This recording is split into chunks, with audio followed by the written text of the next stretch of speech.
Şək yoxdur ki, dəyərli qardaşlar, bu dünyada insan günah edir, xəta edir və bu qaçınılmazdır. Yəni, Adəm oğlu insan daimi xəta edəndir, nöqsan edəndir, qüsurludur.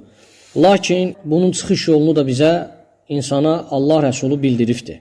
Necə ki, hədisində bildirir ki, bütün Adəm oğulları xətakardır, xəta edəndir və onların ən xeyirlisi Allahın huzurunda tövbə edənlərdir. Deməli, insan xəta etdiyi təqdirdə onun xətasını aradan qaldıran əsas amil nədir? Səbəb tövbə etmək. Və tövbə də alimlər qeyd edir ki, insan xəta etdikdə dərhal tövbə etməlidir.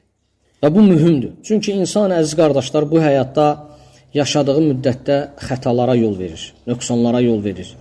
Və biz bilirik ki, bu həyat hamımız iman gətirmişik ki, müvəqqətidir, fanidir. Allah Teala hər kəsə müvəqqəti bir ömür veribdir.